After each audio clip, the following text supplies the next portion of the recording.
Toxic females, men have to accept. Kid Rock versus Joe Biden's crazy son. What's his name? Toxic females, toxic feminine, toxic feminist, toxic feminists. Yeah, I'm sure there's toxic masculinity, but there's also, just because because we live in a universe that's has both sides. So there's also toxic females. Feminism does happen. And then, men, because we're men, one of our obligations, one of the things about being a man is that, we have, we have to accept a little more harshness than women in some regards, whereas women have to accept more harshness in other regards. Part of being a woman is basically, is being able to cope with more harshness in other areas that men can't cope with. It's not our forte. It's not our excuse me. It's not our. We don't even have. We're not born with the brain, with the type of brain that can do that. But we can do other things. And women have a certain genetic, a certain nature. They have a certain nature. They have a certain brain chemistry that allows them to cope with certain more amounts of pain than men can in other areas. And men have certain parts of our brain are wired such that we can tolerate more pain and more. We have more acceptance. We are more mature in other areas. We are more mature than women in certain areas. Women are more mature than us in certain areas. That's you're gonna have to come around to this at some point. Toxic feminism. What is it? I can tell you a couple of okay, maybe not toxic. That's quite extreme. It sounds very extreme. Maybe what I'm about to say, maybe that is actually, maybe you could call that. Maybe that would be very well suited in the category of toxic feminism. I think potentially, but it's not that extreme. However, it is one thing which it is one issue that women can have because they don't have the. Some of them probably do. I mean, there are always exceptions, but I'm just saying generally, because of the nature of the female brain, because of the nature of a man's brain. This is the reason. Okay, so men are we're basically required traditionally. We're basically required to be a little more emotionally robust than girls, okay?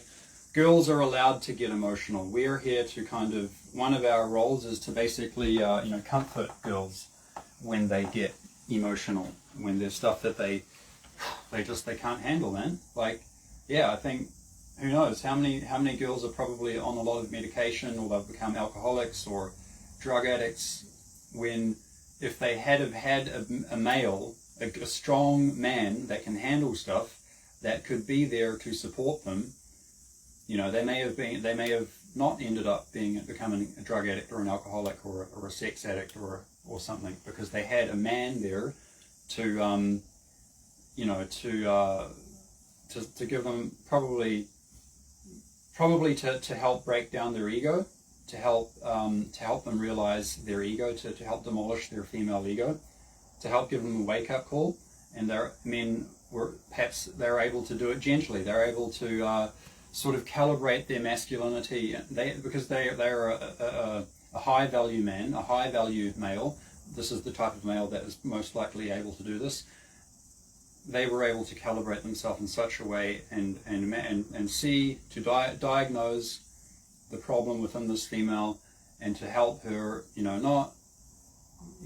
not too harsh, but yeah, okay, you know what I'm saying.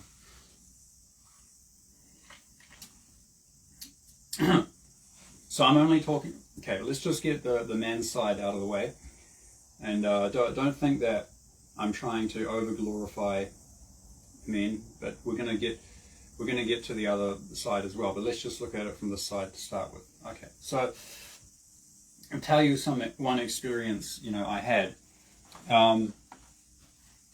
when I kind of saw this in a female, and this was a girl who I was dating in China, and I'm not going to tell you which city it was because some of my friends, they're quite smart, they're pretty switched on, they're probably like I am, so they're probably going to find it out like pretty quick. They may even figure it out anyway, but that's okay. I mean, I have, it's not about disrespecting anyone, it's not about that. It's just about understanding this kind of psychology, I guess, understanding this kind of, this kind of human nature, okay, coming up with a solution for it, okay. We're not just looking at the problem and bringing the problem up there and looking only focused on this problem but not creating a solution. No, we're solution oriented here, okay. So the thing was that at the time,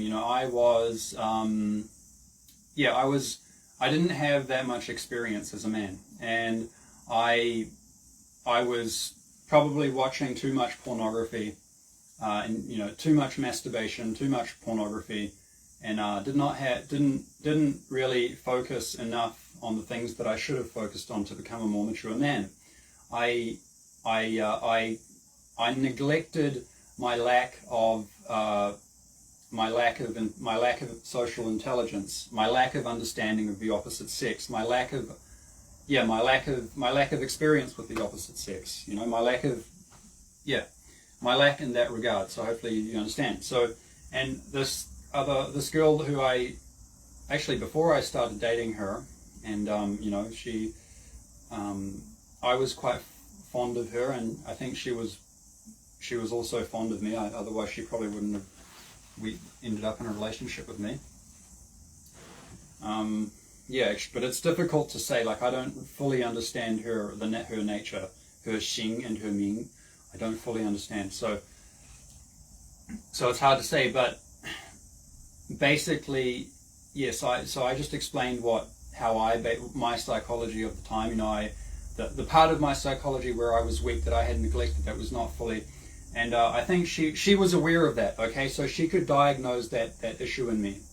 But her solution was not so good. So the thing is, the good thing is that I was honest. I was honest about my fetishes, my concept of sex, what I thought of it, what I wanted for it, what I found interesting, which aspects. And I was quite reasonably open with her, and there was things that I could have been more open about in order for us to have a much better relationship. But I wasn't mature enough, as I had explained. But she could see certain things within me, and she could diagnose certain issues within me. But she didn't really have the level of maturity in a certain regard to be able to at least sort of break down my ego, like just give me a wake up call here in a certain way.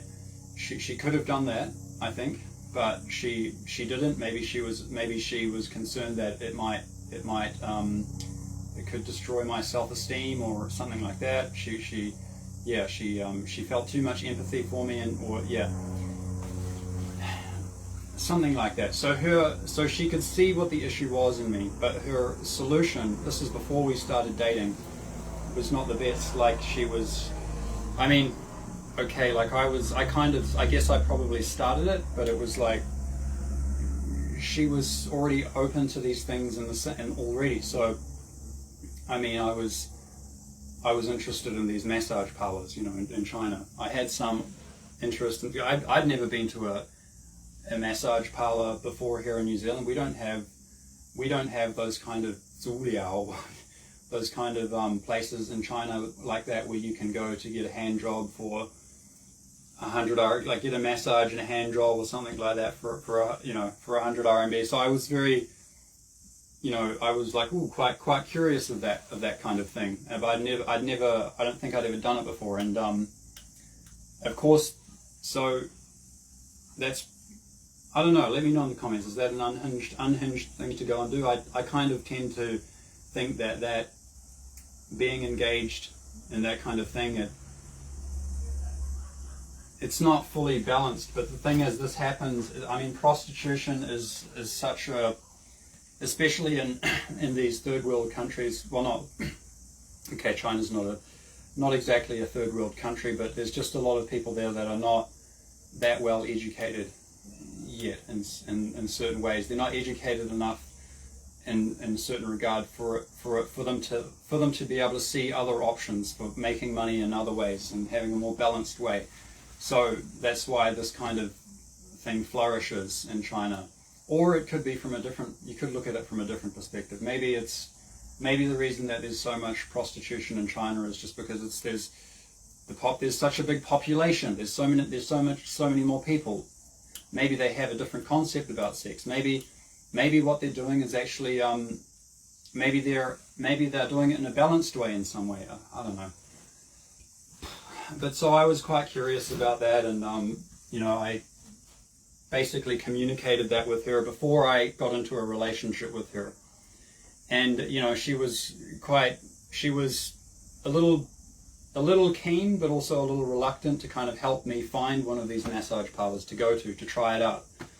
And look, so many Chinese girls in China when I was there, well, not so many, but sorry, I don't mean to stereotype Chinese girls, but I'm sure, look, it's probably not that. It's probably girls in general, maybe because they get, there's some, because, okay, we're talking about this unhinged kind of part of the female brain, but I think it's also a human thing. Like when they see what turns a guy on, they kind of might feel a little interested.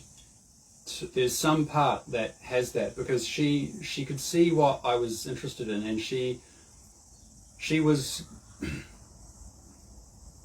not like, she was a little interested to help me. Like she was helping me search on the internet for a massage parlor to go to, or to help me find a girl to come to my place to give me a sexual massage. Okay, and I was living in a different city, and I was communicating with her, and maybe she was helping me like this because she felt sorry for me that I didn't have that social skill to go and get girls instead of paying for it. I think probably she felt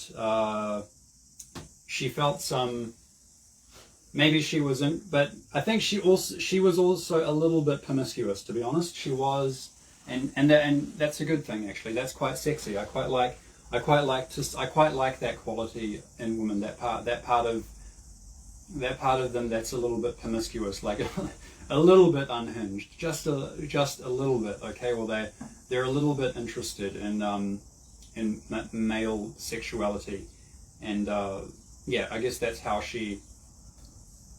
and why she was helping me like that. So yeah, I think it would have been, if she was more mature, or if she had a better understanding of male, how to help a man, how to help a man cultivate himself in a more balanced way, she probably would have been able to find a way to encourage me to go out there and find, to go out there and experiment with girls. She would have attempted at least to try to give me the confidence to say, hey Lars, you're a very handsome guy. You don't need to go and pay for a sexual massage in a massage parlor over there. You're a good looking guy. You could go chat some Chinese girl up in a supermarket in Chinese. Your Chinese is very good. You could go and do this. And she would have encouraged me in that way to do that. I'm pretty sure, wouldn't she? Don't you think so? If she was more understanding of male cultivation, how to help a man to cultivate himself to be a better man, I think she would have done that. But because she was lacking in that area, I don't think this would qualify as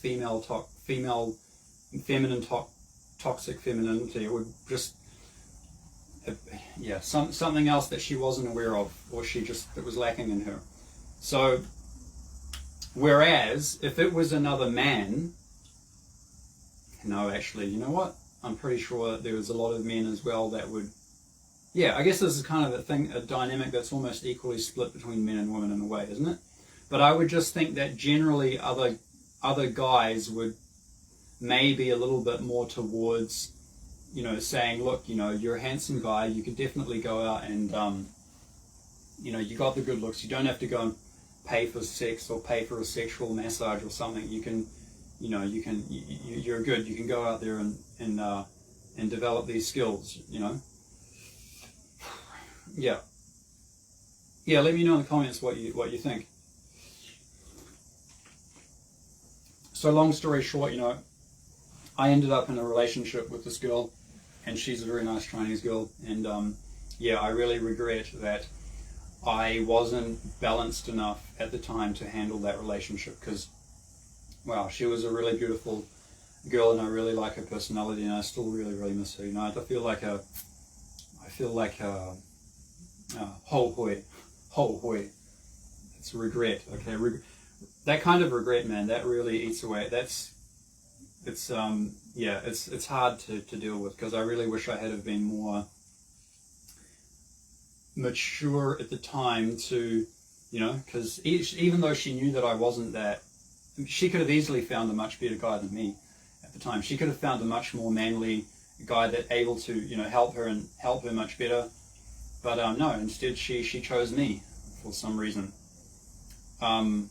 So I think there probably was some love between us, some actual connection, a good even some balanced love, between us.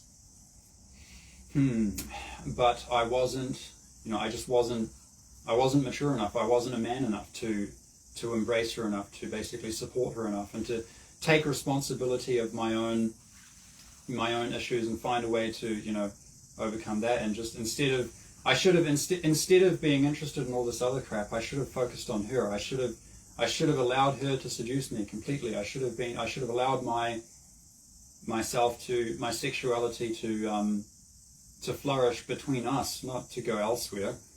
That would have created a much stronger relationship. So yeah, that's one thing. That's one thing that I feel, like that girls, that a lot of girls, a lot of guys. Yeah, I guess this is not so much about a male-female dichotomy thing, as much as it is about a general, human dynamic, and the nature of the role a man's role in society, and really how a man really ought to cultivate himself.